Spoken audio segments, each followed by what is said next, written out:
kelompok 1 yang akan menjelaskan materi mengenai sejarah perkembangan kurikulum di Indonesia yang beranggotakan saya sendiri, Anggun Puji Astuti, dan rekan saya Anissa Miftahul-Jannah, Deris Darmawan Ma'ruf, dan Firda Puspawiyanti.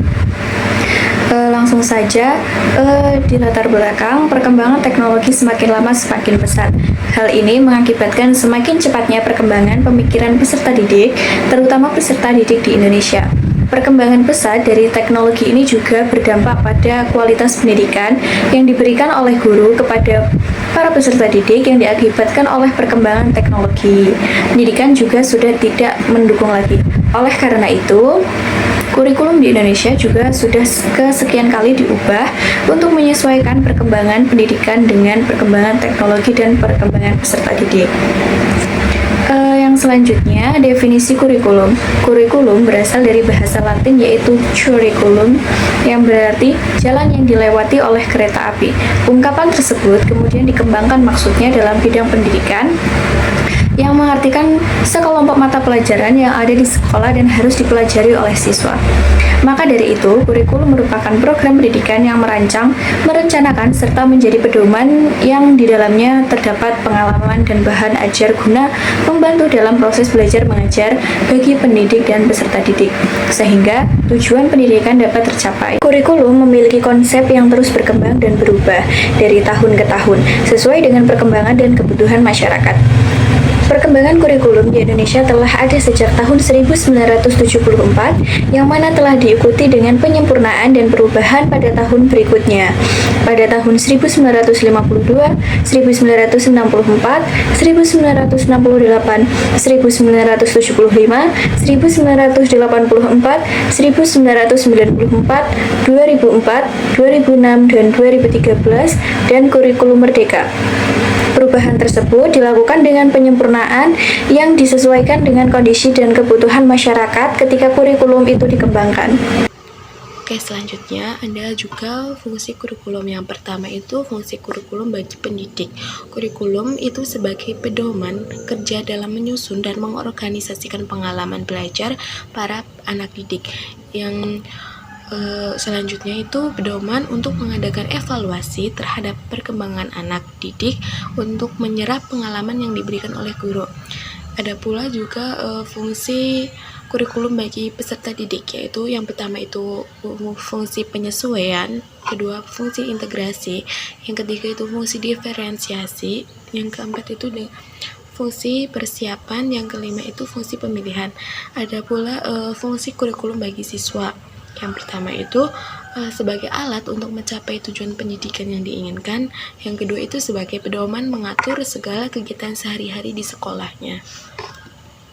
Ada pula sejarah perkembangan kurikulum di Indonesia. Yang pertama itu kurikulum pada tahun 1947 atau dikenal juga dengan Rencana Pelajaran 1947. Yang kedua itu ada kurikulum 1956 atau yang biasa dikenal dengan Rencana Pembelajaran Terurai tahun 1952. Yang ketiga itu kurikulum tahun 1964 atau Rencana Pembelajaran Terurai dari tahun 1952. Yang keempat itu ada kurikulum 1964 atau yang biasa dikenal dengan Rencana Pendidikan 1964.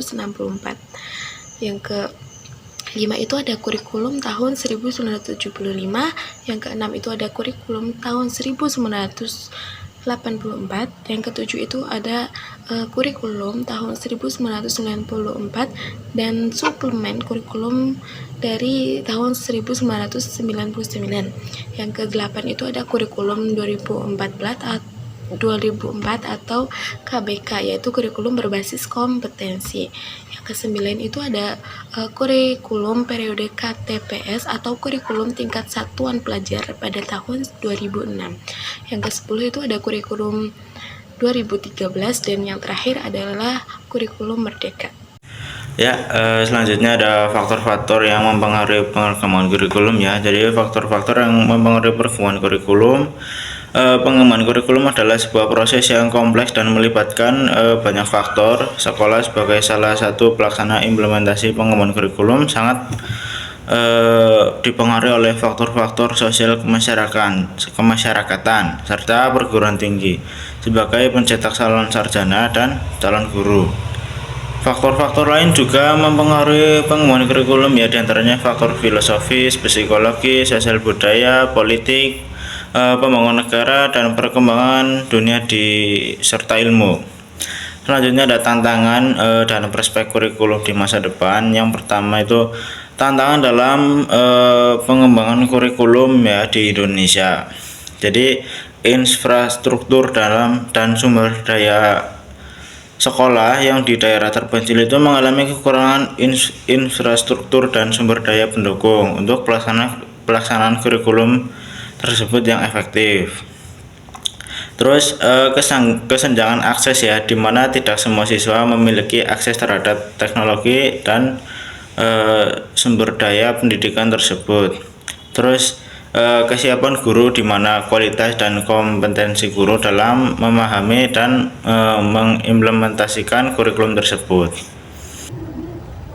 Tantangan dan prospek kurikulum di masa depan, yaitu prospek kurikulum di era revolusi industri 4.0 dan 5.0.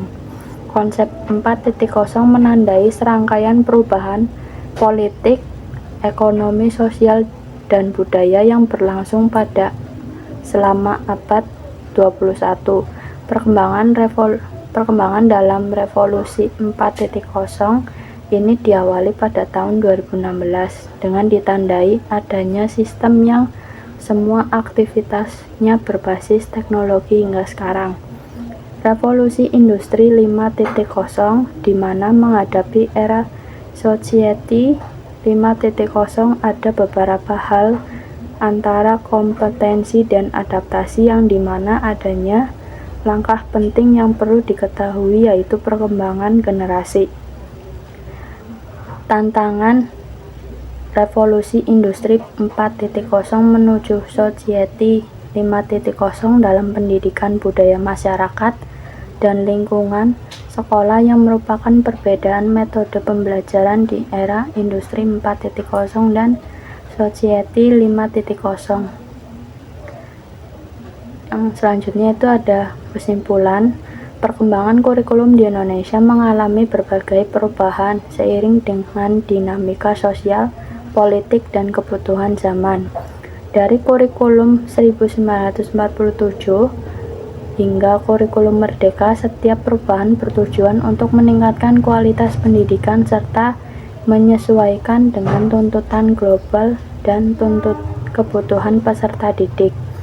Secara umum, perubahan kurikulum menunjukkan pergeseran dari sistem yang kaku ke arah yang lebih fleksibel dan berbasis kompetensi. Fokus utama kurikulum terbaru adalah memberikan kebebasan belajar, mengembangkan karakter, serta meningkatkan keterampilan abad ke-21. Dengan demikian, perkembangan kurikulum di Indonesia mencerminkan upaya berkelanjutan dalam menciptakan pendidikan yang relevan, adaptif, dan berdaya saing.